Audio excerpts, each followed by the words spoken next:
Good morning, everyone. Who's at that dance last night? I mean, I don't know how your back felt this morning, but what a wonderful time. And that so the band is called Sangamatisse. They're from the North Bay, from the Bay Area, and it was just so amazing to see everybody having such a great time. So thank you all for being there. Okay, so I got to hold this together. This panel, this day, this whole conference has been really amazing. It's an honor and a privilege to help put it together. My name is Rebecca North. I'm the executive director here at Ecological Farming Association. Oh my goodness. And as we talk about the future of organic agriculture, it's important to recognize the leaders who have helped build this movement and continue to move it forward.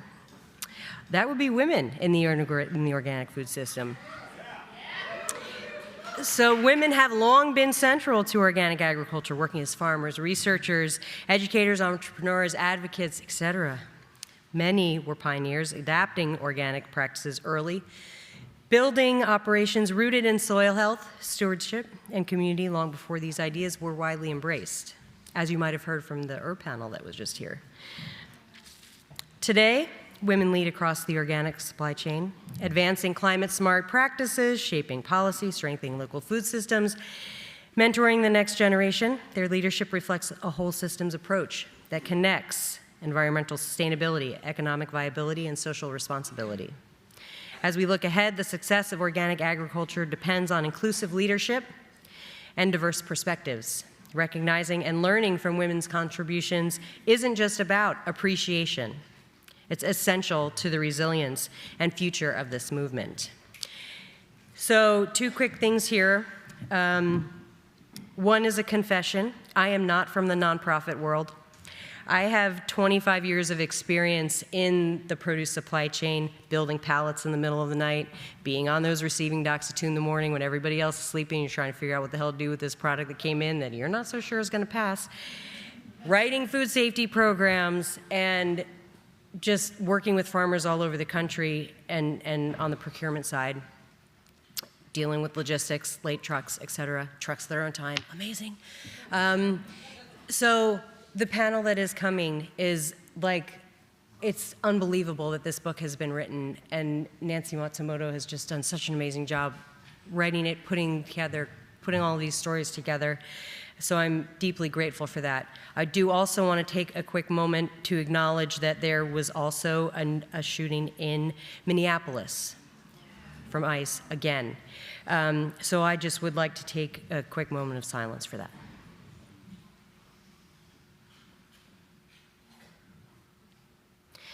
So we can send some strength and power and energy to folks there and appreciate the folks who are also here. And I'm going to pass it to Carrie for a land acknowledgement. Thank you all so much.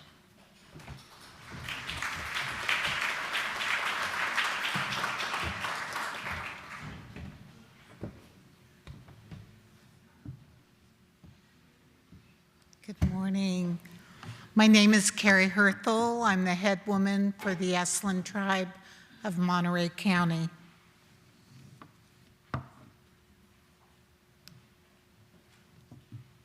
As we gather for this closing keynote, we pause to acknowledge the land that holds us, land that has been cared for since time immemorial by the Esalen, Rumsen, and Ohlone people, whose stewardship, knowledge, and enduring relationship with the earth continue to sustain life. We honor the original caretakers of this place, and we recognize the foundation of agricultural, seed saving, soil care, and regenerative practices arrive from ancestral wisdom rooted in the reciprocity. I'm sorry, I'm so dyslexic and sometimes the words cross up. With land, water, plants, and all living beings. May this acknowledgement remind us that food systems are not only economic systems, but sacred relationships, relationships with land, with communities, and future generations, and with the unseen networks that make nourishment possible. As we reflect on the women reshaping regenerative supply chains, may we carry forward a deep commitment to humility, responsibility, and respect for the lands that feed us, and to the ongoing work of restoration, equity, and right relations. May our actions beyond this gathering honor the land, not only in words, but through care, stewardship, and meaningful change.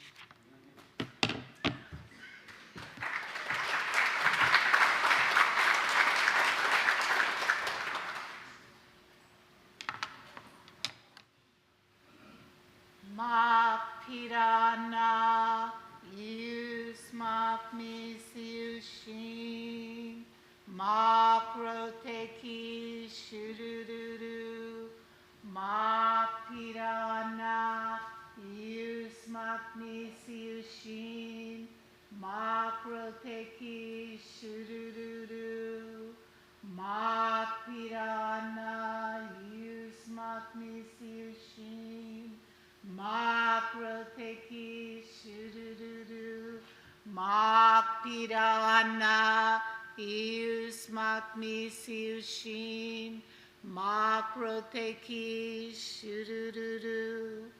Thank you.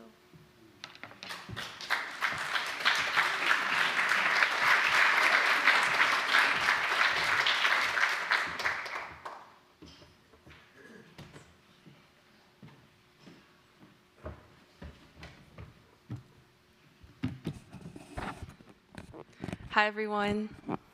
Hi. I'm Nancy with EcoFarm.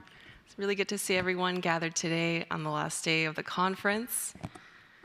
It's been a week built around the theme of seeds of strength. If we were to think about ourselves as seeds, this week might have looked like time for soaking and sprouting.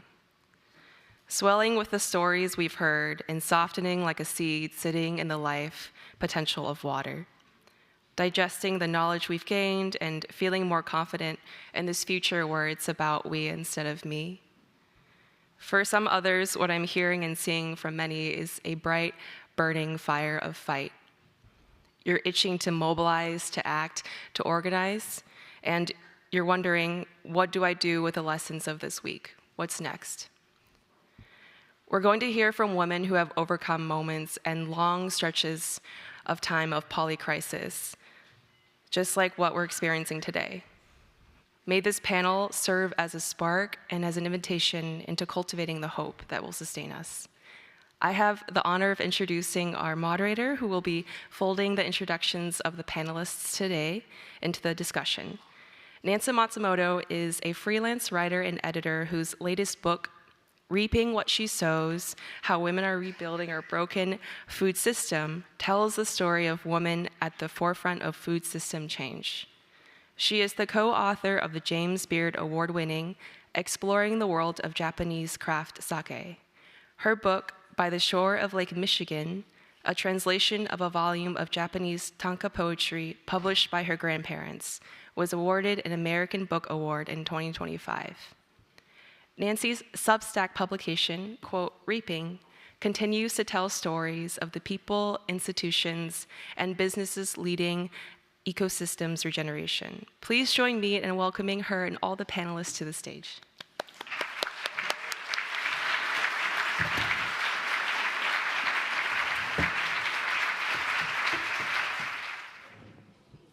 Hi, everyone. I think I have a mic here, too. Thank you all for coming today. It's great to see so many people who have stayed till the very end. Thank you for coming. Thank you, Nancy, for that beautiful and poetic introduction. Loved it.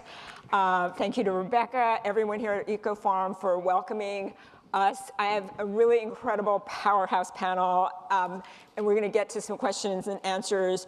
But before introducing them, I'd like to give you a little bit of an overview of my book so you'll understand the starting point of our discussion of how women are rebuilding regenerative supply chains.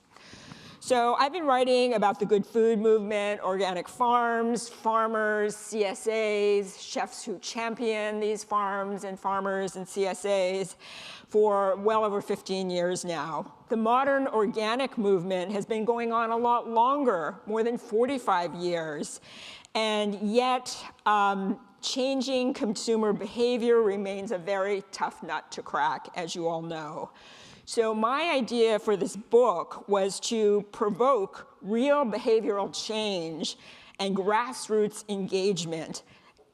I really feel that consumers need to understand producers' challenges from a systems point of view. They need to see the hard work of building short, direct, regenerative, and transparent supply chains. So the goal of my book was a bi-level goal. On one level, I wanted to tell the compelling narratives of these women on the ground, on the sea, who are doing this regenerative work. They're the builders, what I call the alternative or the alt food system. Two, I wanted to situate their short, equitable supply chain building work in direct opposition to the globalized, extractive, exploitative, and opaque supply chains of big food.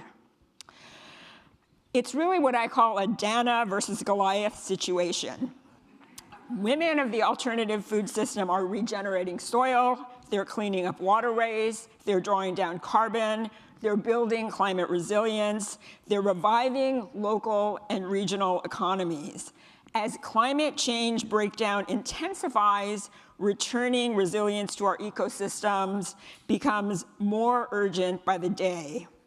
The women in my book, and all of these women are in my book, are working hard to build every link in a local or regenerative supply chain, or in some cases, to revive short food supply chains that have disappeared with the advent of the Industrial Revolution and the gradual consolidation of small farms into fewer and fewer very large farms.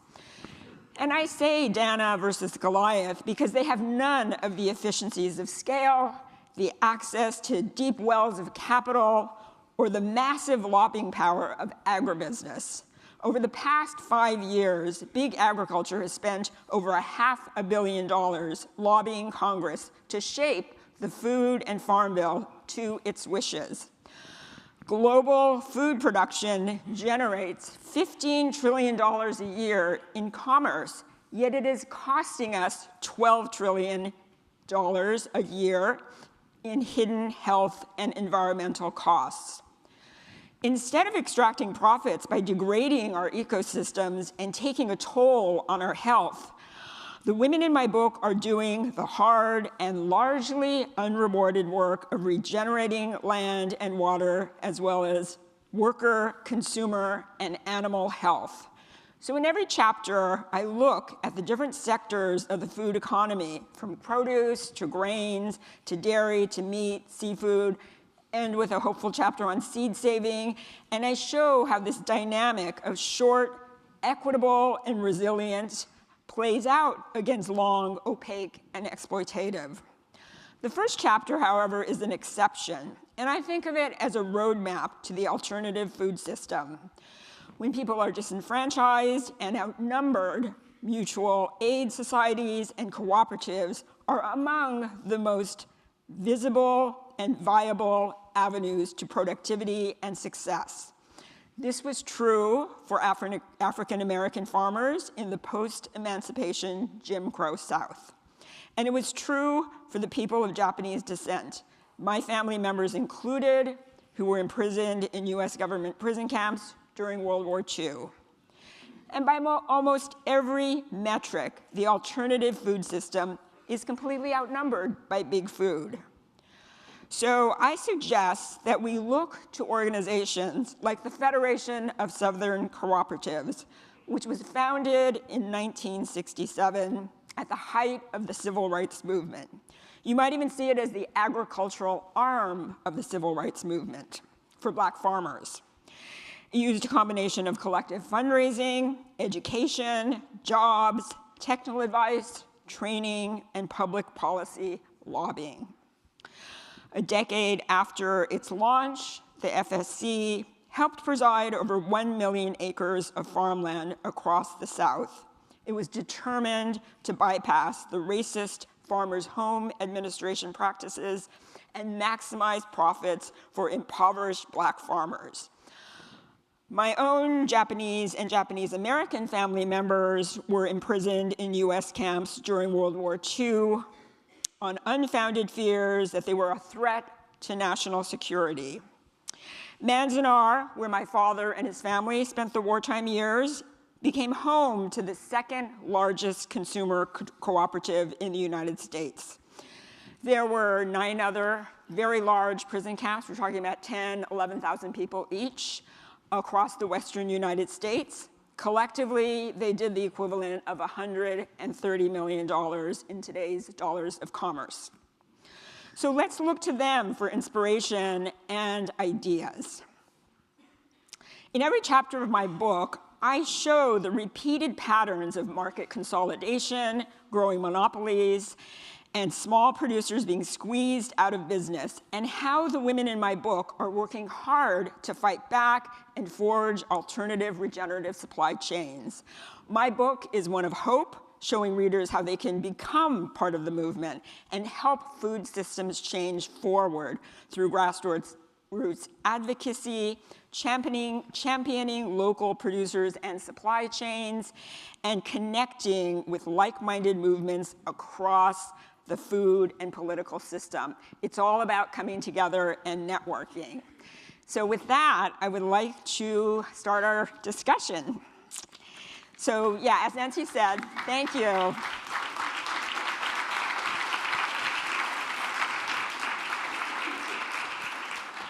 Thank you all. I'm going to introduce each panelist before I ask their first question.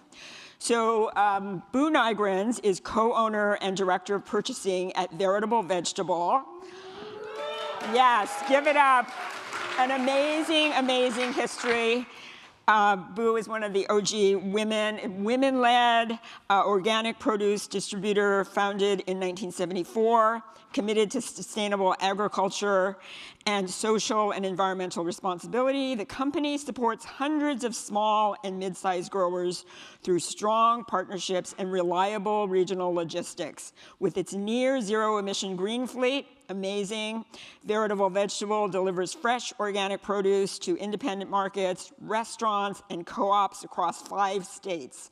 Boo has been part of the organization since 1978, helping to shape its model of values-driven distribution. And Boo, and my first question, I'm going to take you back to the early days. I know you weren't there at the very beginning, but the roots of Veritable Vegetable, the collectivist roots of the people's food system, the early ideals of food for people, not for profits on the one hand, and the brutal realities of creating a short, equitable supply chain in the male-dominated world of commodity food distribution. How has Veritable Vegetable tried to reconcile these two things? Is this on? Yes. Okay. I think brutal is the operative word there. I wanted to, I don't think we need to spend a lot of time talking about the food system that we are familiar with, the long chain, it's based on domination, on consolidation, and it's extractive. We all are familiar with that. And Veritable Vegetable started as part of a people's food system that was created starting with storefront co-ops. People wanted alternative food. Brown rice wasn't available in Safeway in those days. These food clubs turned into co-ops. Some of them started as co-ops, and they decided they wanted to control not only their food supply, but their economic autonomy. And VV was a supply collective that was in a closed loop system. There was a dairy distributor, a bakery, a grocery distributor, and we were the produce arm of this closed loop system.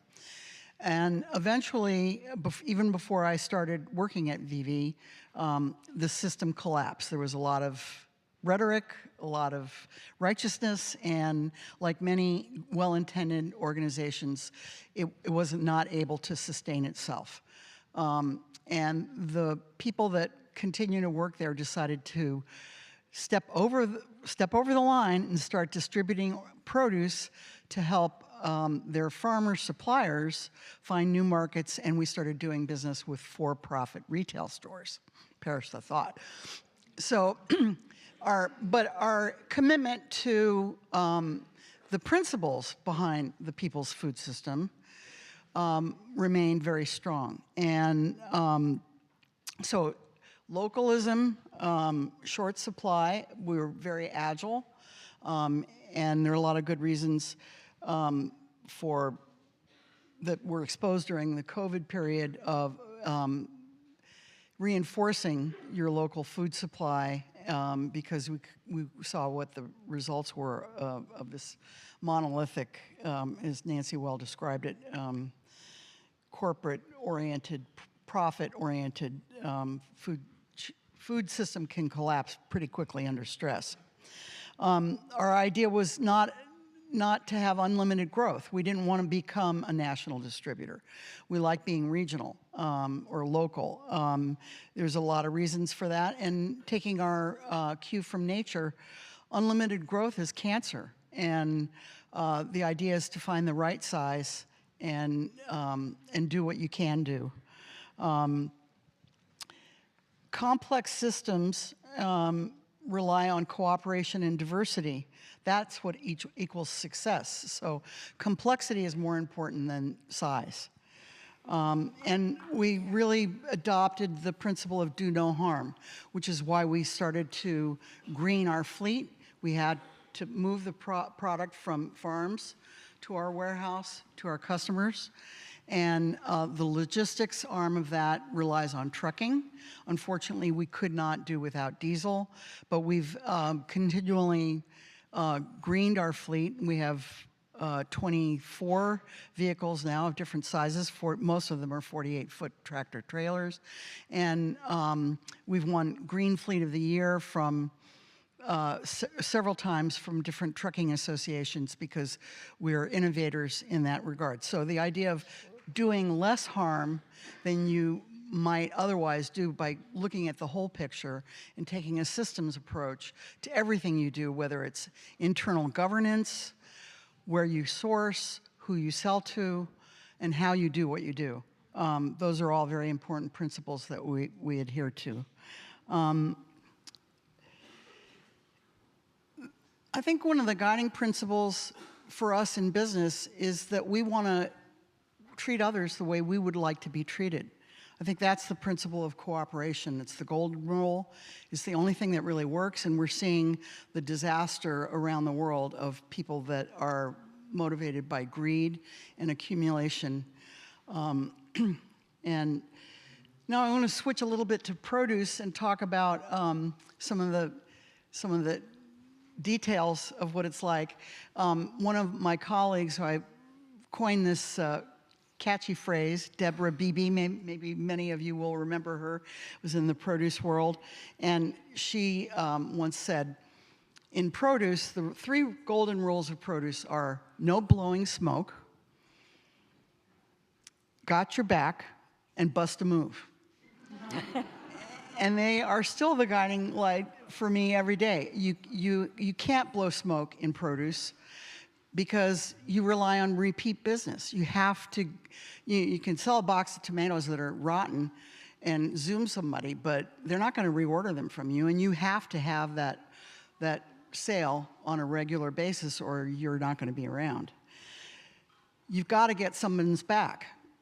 You have to do what you say you're going to do and not promise things. You have to manage expectations, of course, but you have to treat other people the way you want to be treated, and that means that you have to think of what their experience is, anticipate what their needs are, understand their needs, both from the grower's point of view and from your customer's point of view. As a wholesaler, we're the conduit not only of physical product, but of information.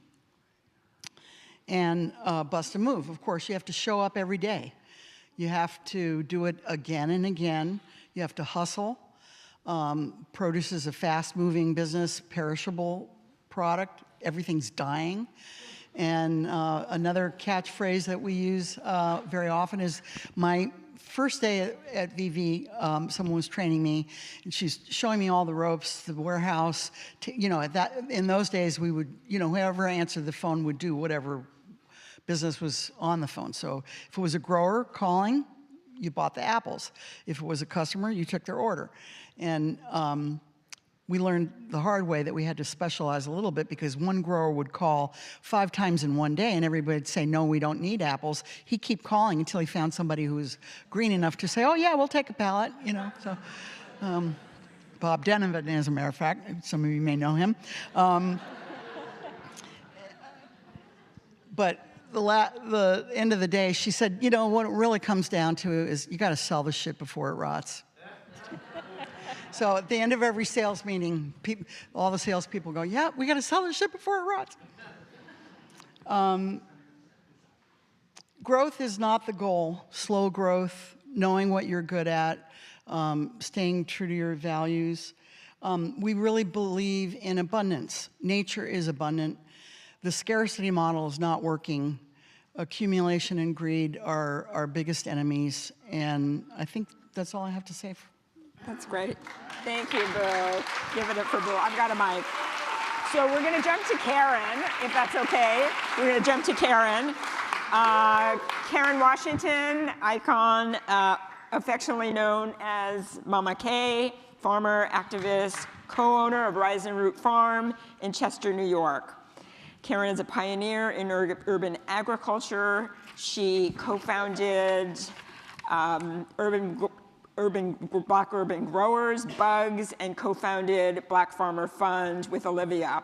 Mama K is a co-recipient of the 2003 James Beard Humanitarian Award and a 2004 Emerson, yes, Collective Fellow, yes, and a 2004 Emerson Collective Fellow. She's credited with advancing the term food apartheid, which I'm sure you've all heard, and she works to highlight inequalities in the food system. Karen, you've been a community food activist for nearly 3 decades now.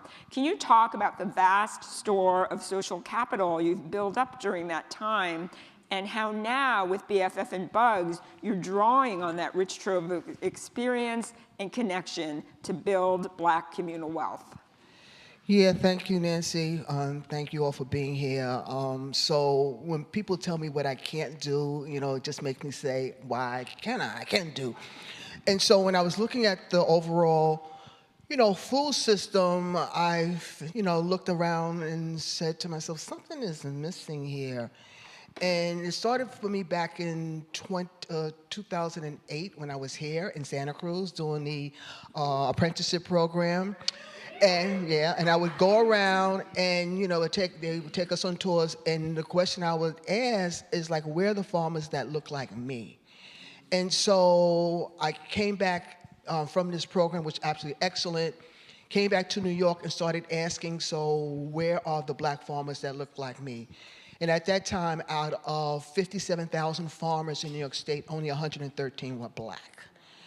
And we were a population that once farmed here in the United States, but yet were pushed to the side. And we were a population of people who were getting the end result of a poor food system.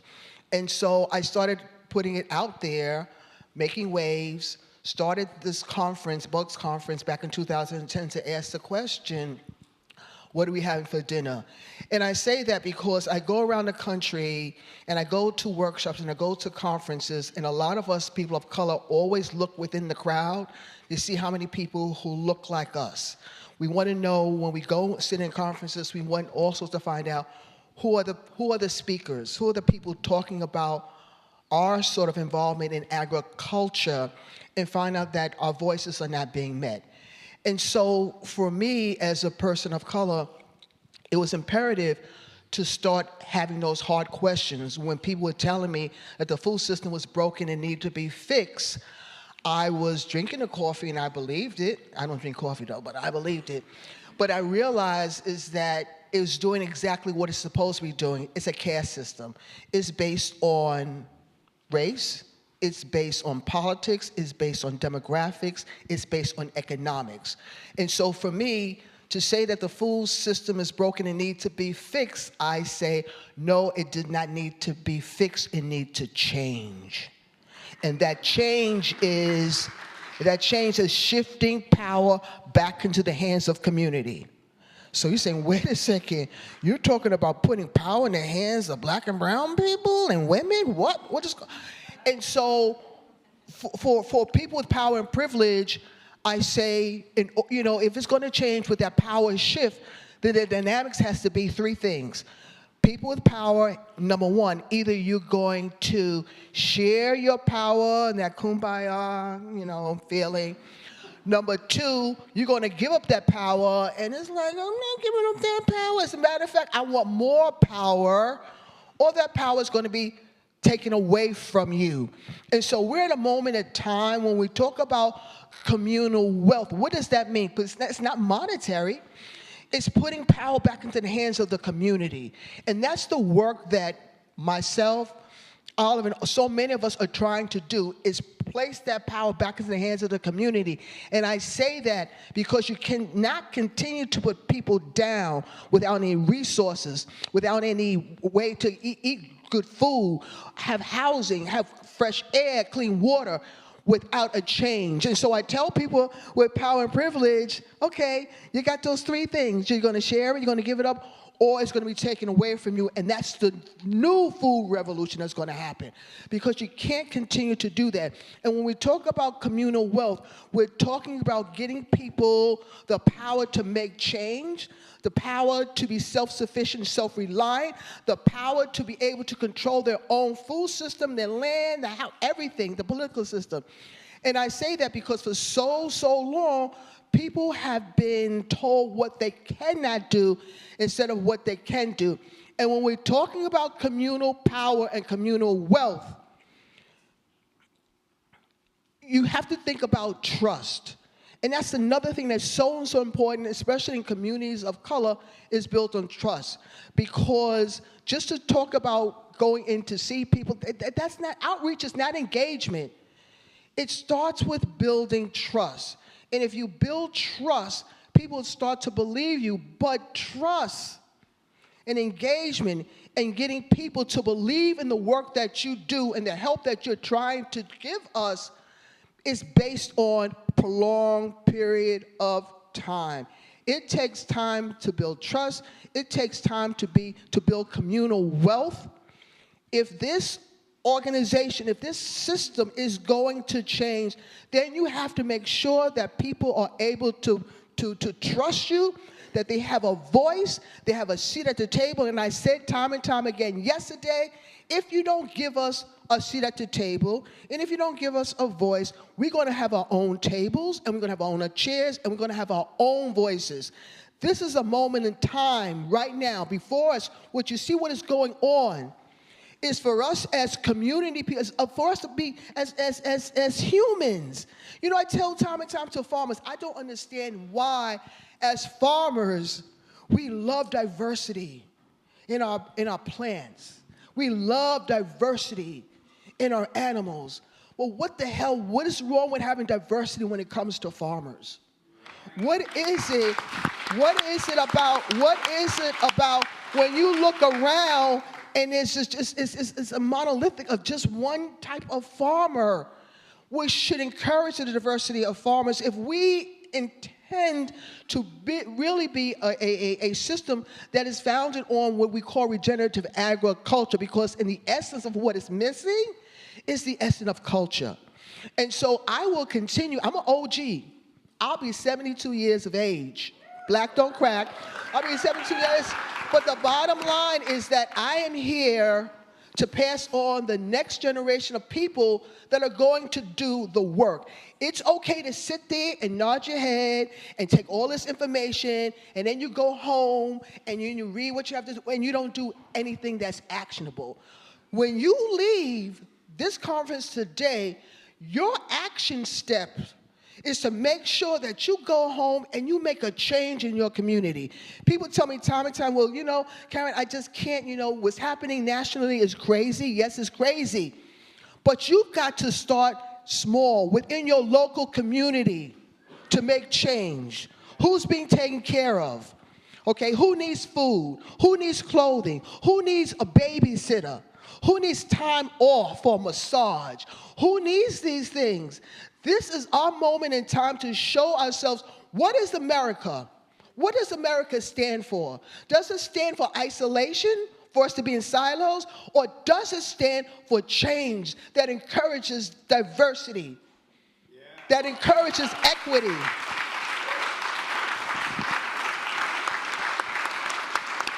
And so your homework assignment when you leave here is to make a difference and to make a change. So when I come back to the next conference and next workshops, there are going to be so many people from different nationalities, so many people who are encouraged because you have been invited to have a seat at the table. Thank you so much. Thank you, Nancy, for your book, and thank you for having me.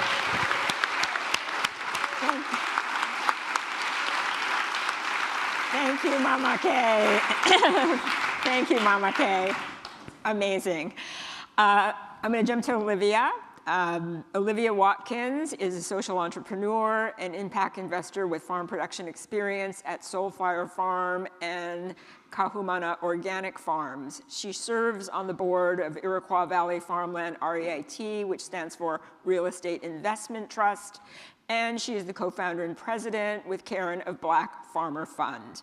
So Olivia, BFF is, yes. This is Olivia. Olivia, Black Farmer Fund is trying to help reverse the trauma and the land and financial loss of 250 years of slavery and 90 years of Jim Crow laws. What have been the biggest challenges for you, and how have the policies of the current federal administration made it even harder for you? Yeah, no big deal, just reversing all those decades of trauma. Thank you so much for having me, and it's been so lovely being in this space with you all and learning from you all. My why for doing this work comes from personal reasons. I love farming, and after getting farm experience, I attempted to do some stewardship on my family's land in North Carolina, and I had an agroforestry farm, and I was growing shiitake mushrooms and beekeeping, and started applying for funding, and got denied from different places. I was too young, I didn't have enough track record, all the things, and met Mama Karen and others and learned that there's broader issues at play that prevent access to capital for all farmers, and especially farmers of color. So that's my why, and I really wanted to be a part of something and be a part of creating something that was gonna enact change for farmers other than myself, and I wanted to work on something meaningful. And specifically with Karen, we've worked to build Black Farmer Fund, which is attempting to close the racial wealth gap in the food system of the Northeast. And that's a really big change and tall order. We just didn't want to be another investment fund that was, solely focused on transaction. And with doing this work has come a lot of challenge. I think one of the main challenges is just that the racism that Black folks have experienced is structural. It's not by accident, it's very intentional. There's policy and there's legislation that have kept Black folks out of achieving prosperity. And so just relying on the system in general to support us in doing our work just wasn't feasible. We said no to a lot of government grants. We said no to a lot of help from places that have been shown to discriminate against Black folks. In Karen said some of the statistics about the amount of Black farmers in New York State alone. The net cash farm income of Black farmers is negative $900, while other farmers is $42,000. So looking at numbers like that and trying to close those gaps is something that we really want to do. The other challenge that we see is the tension between trying to move at the speed of community trust and the real urgencies that people are facing every single day. It takes a really long time to build trust, and Black people, rightfully so, do not trust financial institutions. So, yes, on one end, it's co-founded by Black farmers, our board is Black, and at the same time, we're still a financial institution. We still have transactions that we're trying to make with folks. And so a lot of our work has been focused on bringing that community inside of the organization. So our investment committee is all Black organizers, farmers, and they're all the ones who are making the decisions as to how money gets distributed. So right now we actively have a group of 10 folks who are in the process of deploying $10 million across the Northeast.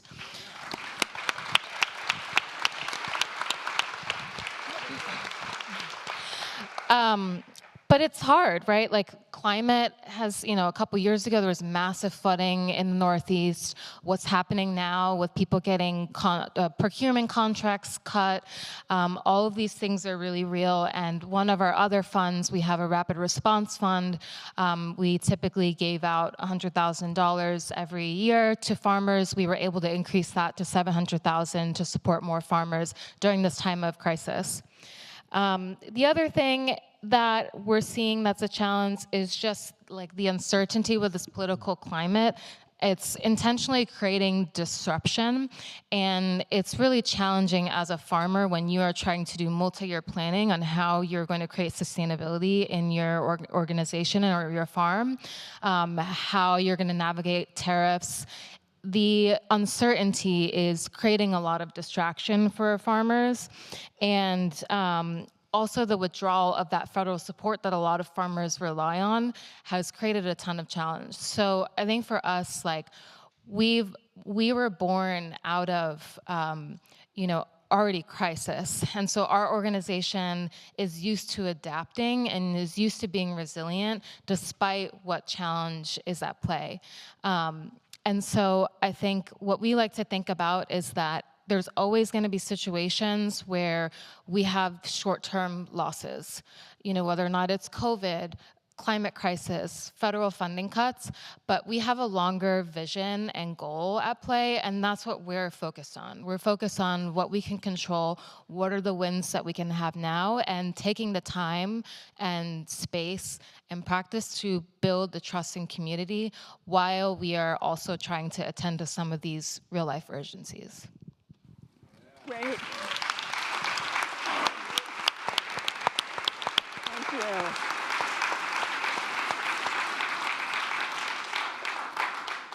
Thank you. Now we're going to turn to Mai Nguyen. Mai is a James Beard Award-winning farmer and social justice organizer committed to building equitable, climate-resilient food systems. Based in Sonoma County, they grow heirloom grains using agroecological practices while advancing worker cooperatives, immigrant farms, and community-led food hubs. With 2 decades in democratic governance and policy, Mai champions land access, seed sovereignty, and labor rights for immigrant, BIPOC, and small-scale farmers. This is Mai. So Mai, you're in my book actually in the seed chapter, but most people think of you as an activist and small grain farmer and less as a seed saver. Can you explain how seed saving is an important part of the short supply chain you're building, both from a practical and philosophical standpoint?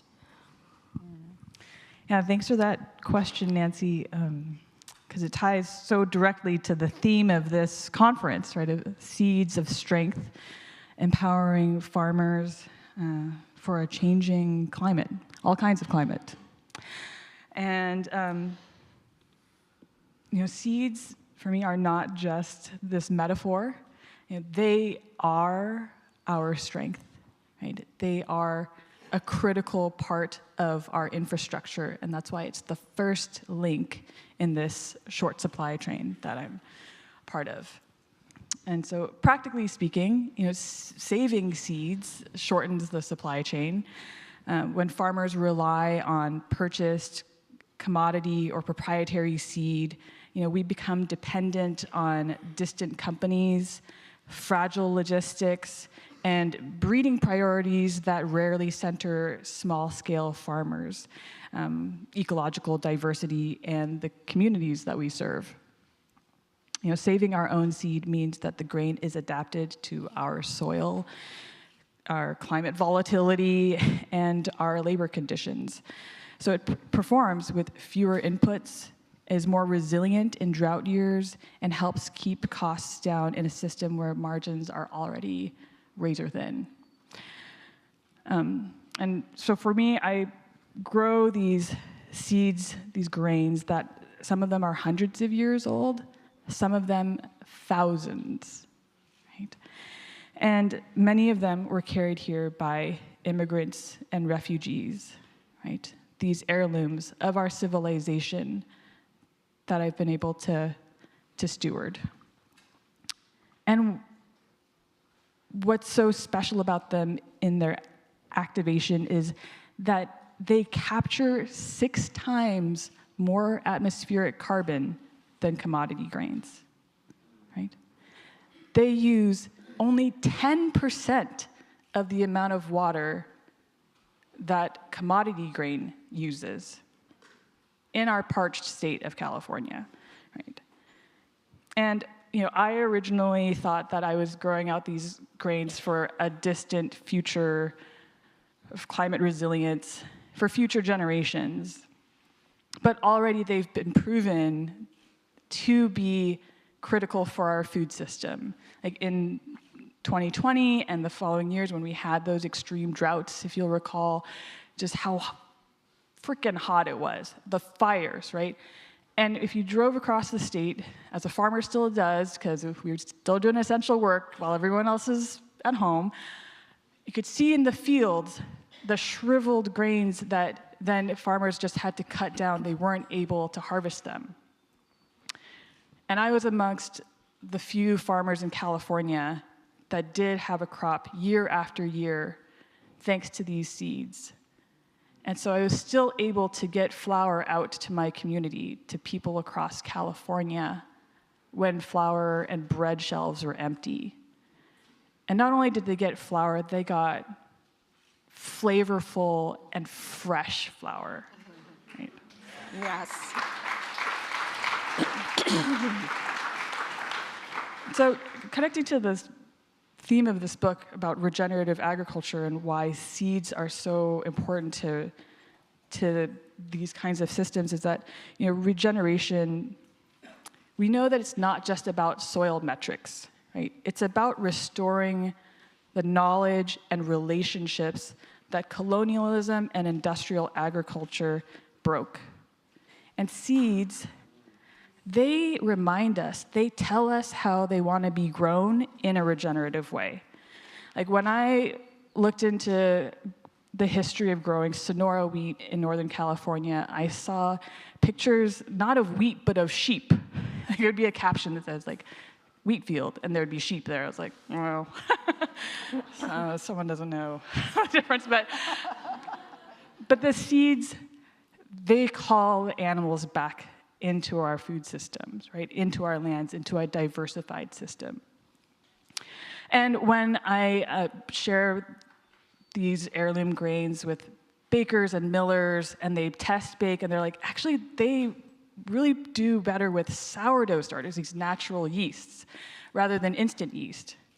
And so the seed is reminding us to slow down. Right? And there's this growing amount of research about how seeds germinate much faster and much more fully when there are deep, heavy bass rhythms. And so recently at the California Grain Campaign seed trial site, I hosted a seed stomp. and all these plants came up. And the seeds remind us that farming is communal, it involves movement, and it involves joy, right? So when we think about regeneration,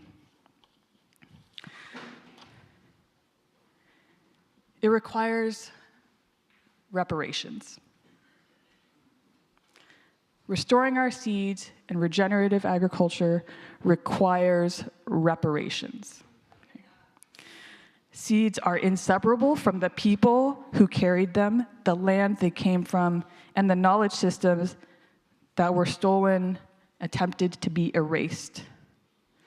You can't regenerate ecosystems without repairing harm to indigenous, immigrant, BIPOC farmers through land access, capital, and cultural return.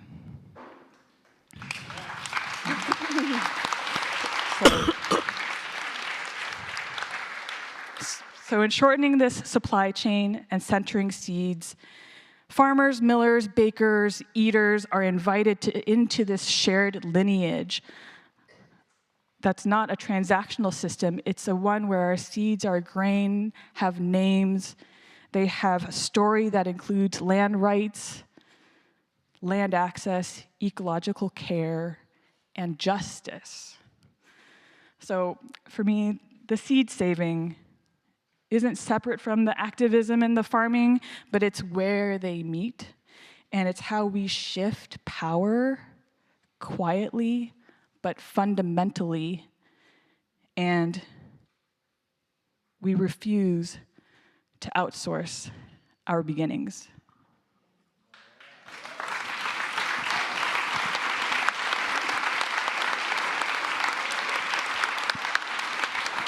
Thank you, Mai. I love the tying of reparations and regeneration. I think that could be a huge takeaway for this conference and something we should all think about more. Next, we're going to talk to June. June Russell is the Director of Grains and Staples Program at the Glenwood Center for Regional Food and Farming, with over 2 decades of work advancing regional grains and staple crops in the Northeast. She previously led Grow NYC Grains for 17 years, did an incredible job rebuilding that regional grain shed. She continues to build markets that support farmers, climate resilience, and regional food systems. June, your work falls under the category of someone who is rebuilding a defunct local and regional food system, in your case, the Northeastern Grain Shed. Can you describe how you came to the work, the arc of that rebuilding process, and how long it took? And also, what in your background made you uniquely suited to this work? Thank you, Nancy, and thank you for bringing us all together out here. I feel like after Karen's speech, that's a mic drop moment. We got work to do, so ready to go. And it's really, really lovely to be out here. I'm also paying attention to the storm out east and very concerned about all the living things that are going to be experiencing this extreme weather happening across the country, and if our winter grains will survive, frankly, among many other things. I think I've had a career that is led by intention. I grew up in the 70s on Lake Michigan, was very impacted by the pollution pre-EPA.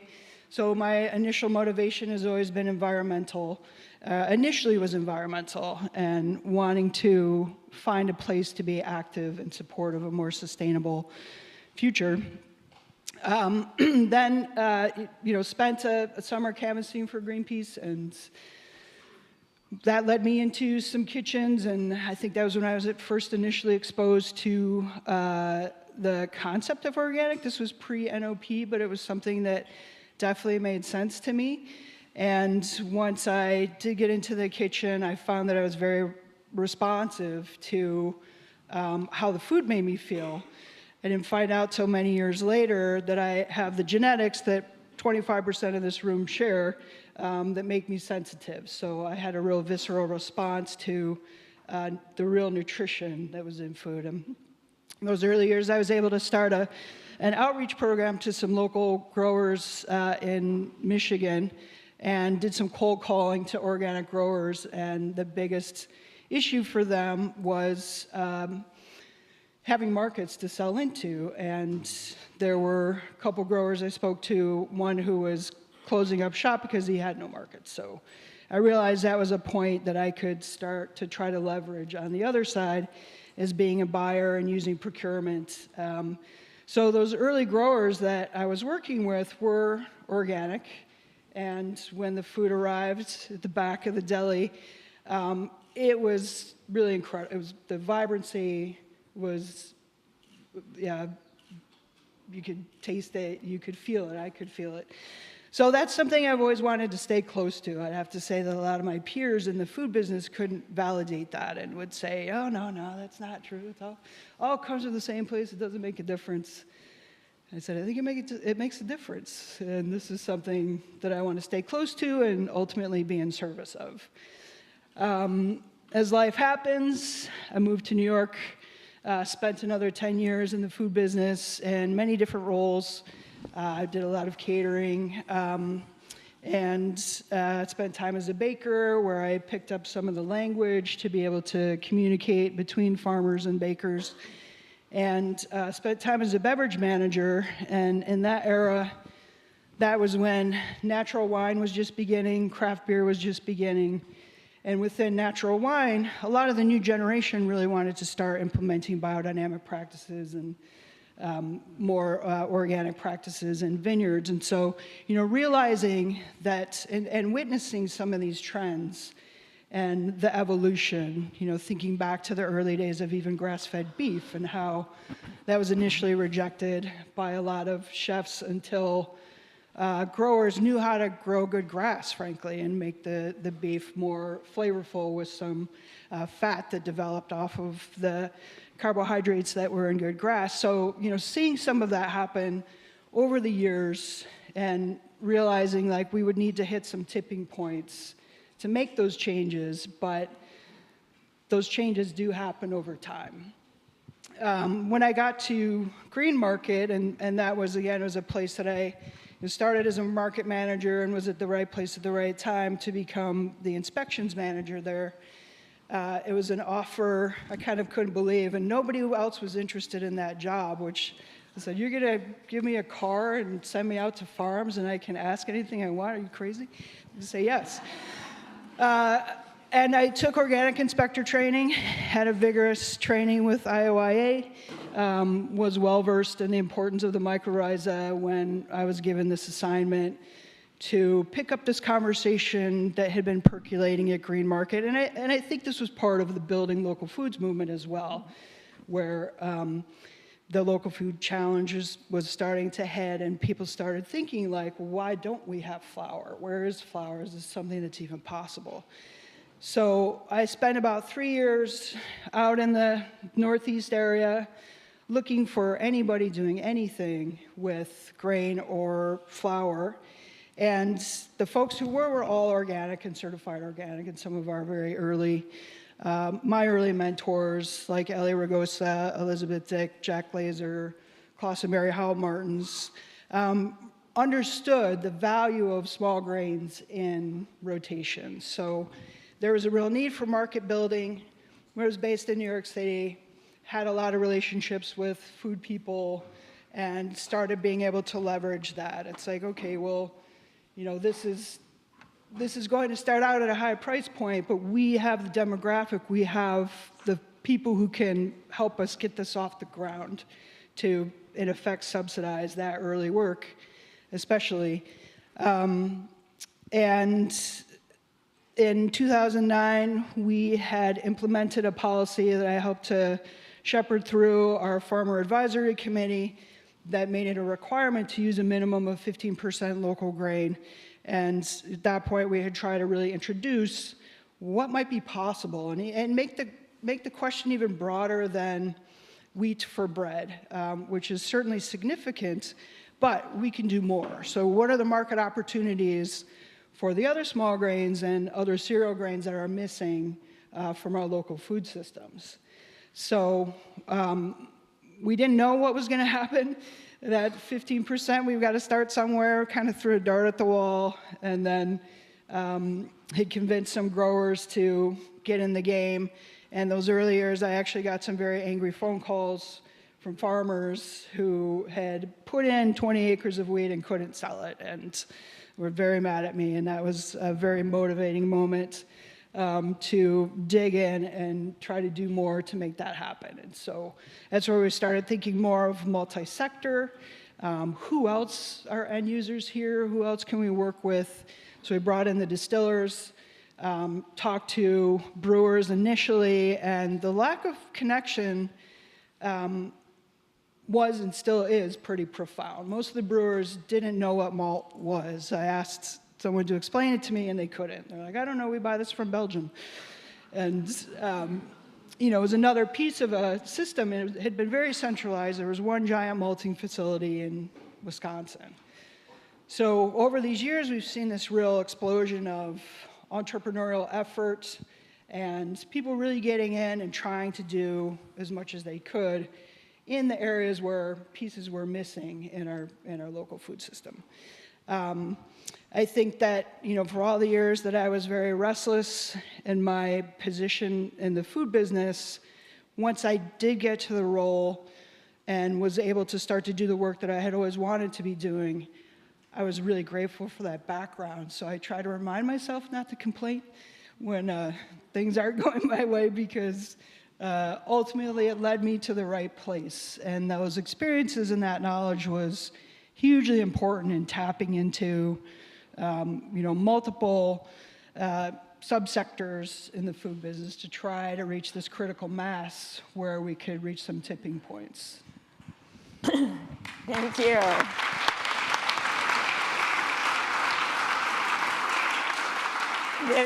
This has been such a rich conversation, and I feel like we could talk forever.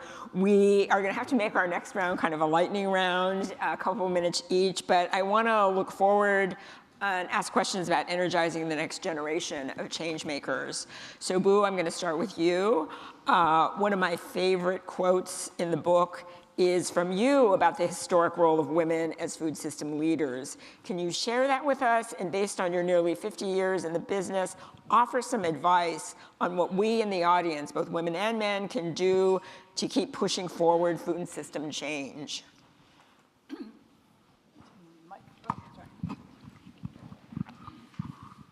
Well, I believe that women are natural distributors.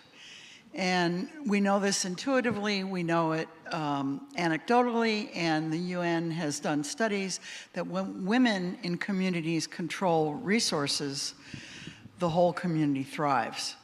Women feed others.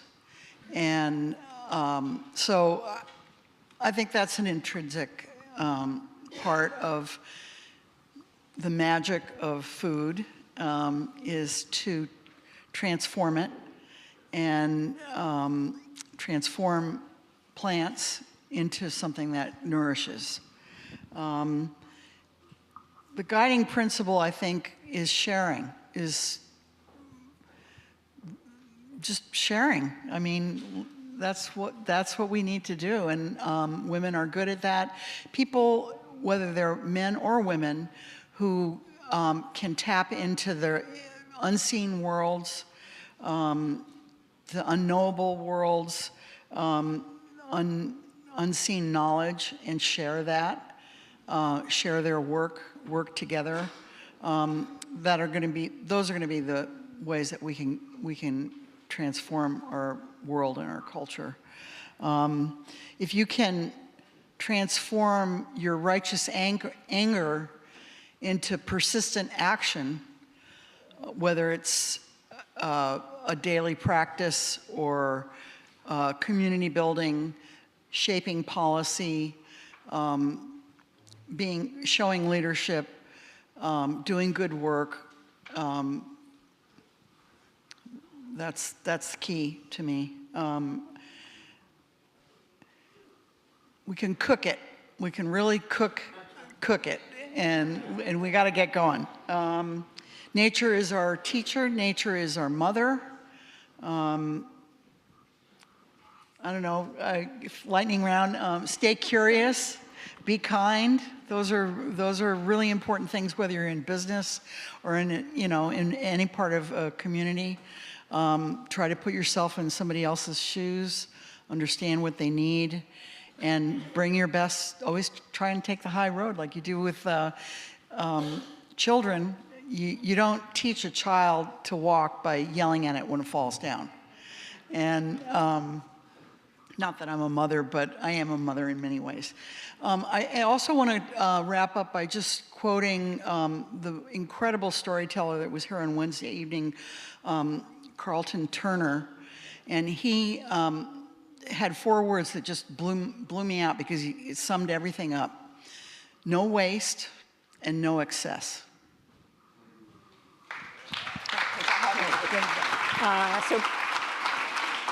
Thank you.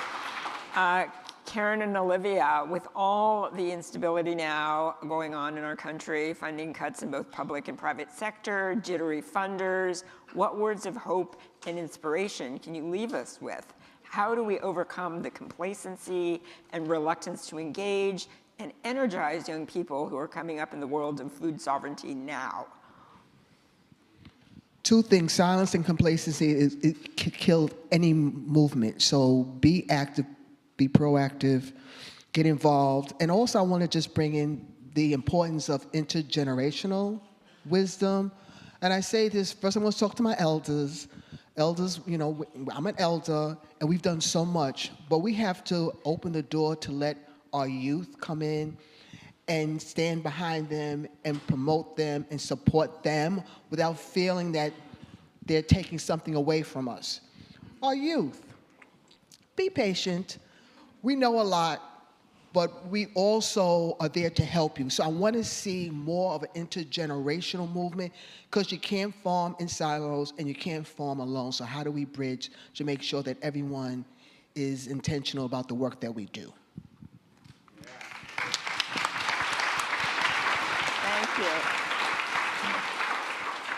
Yeah, I would not be here without Mama Karen. Everything that I've been able to do is because of her belief in me. And when I was, 24, my brain was not fully developed yet.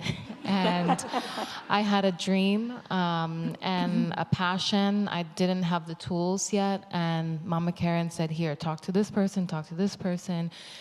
You should go get training on this, go get training on that. And she really believed in me. And so I would echo that comment for folks who are leaders, who are elders. Identify the youth that you see in your community who have potential for you to pass the baton to or to take on the next initiative and to hold their hand through the process.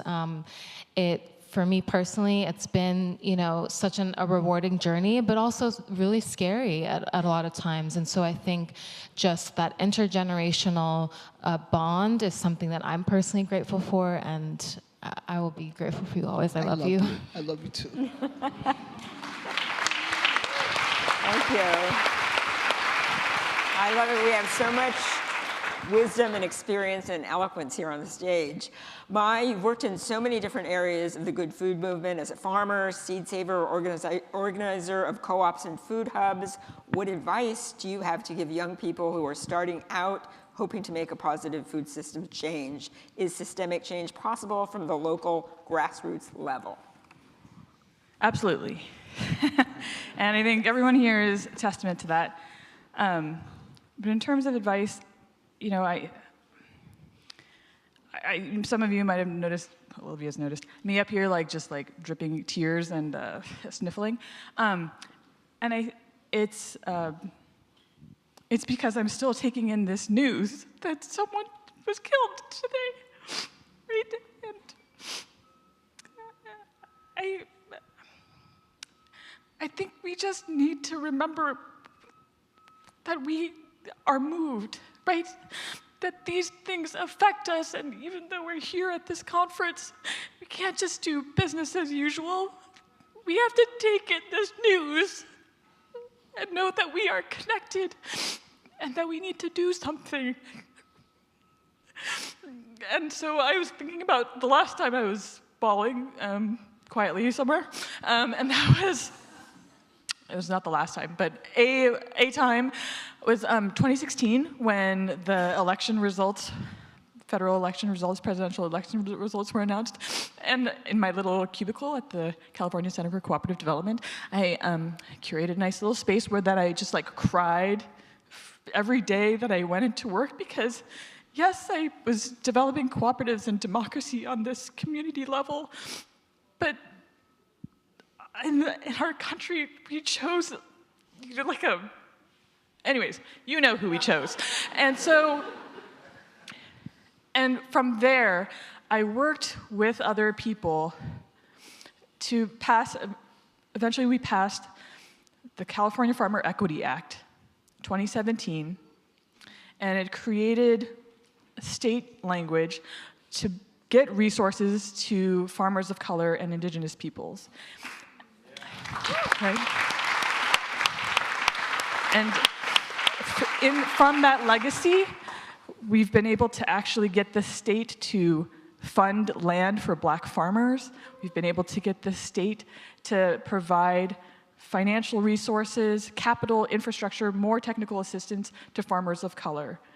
So from crying in a cubicle or crying in this moment, whatever moves you, be it these moments of sorrow or the moments of joy that you want to share it out.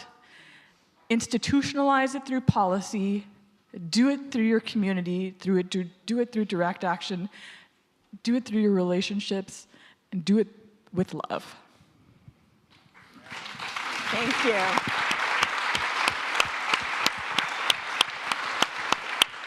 Thank you, Mai. June, this is for June. You've spoken about how the work you do has been a place of refuge and connection for you. And I see the desire for creation of these qualities in so many areas of this food movement. Can you expand on that a little and perhaps give folks in the audience some advice on doing that space-making work? Sure. I think, coming out of the food business, hospitality is ingrained in bringing people together, and have seen the power, of course, the way food brings us together. We have done a lot of events over the years, and both consumer-facing and for industry in particular. And there are times where I'm overwhelmed by the turnout or the response or the energy.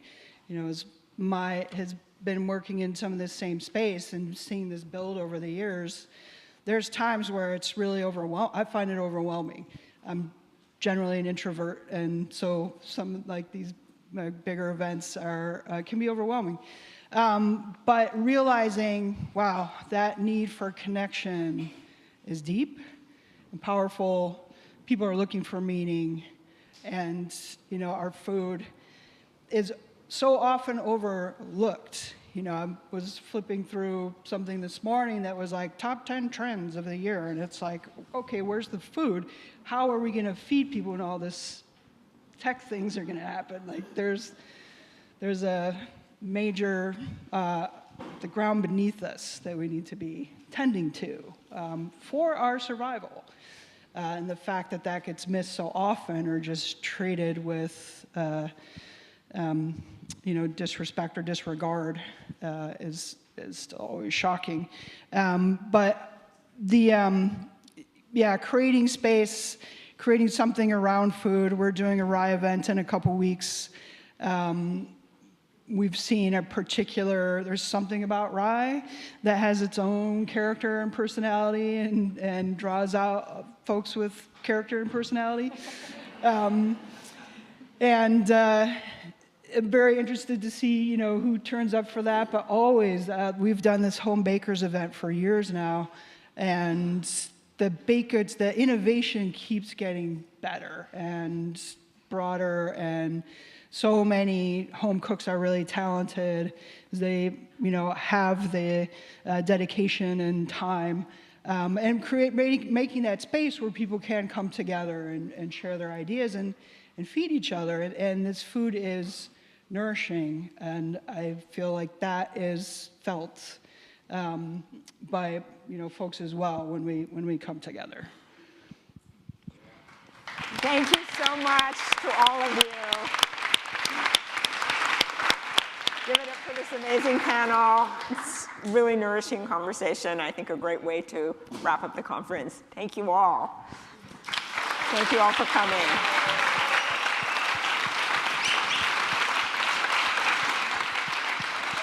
Thank you. Thank you. Amazing. Thank you all.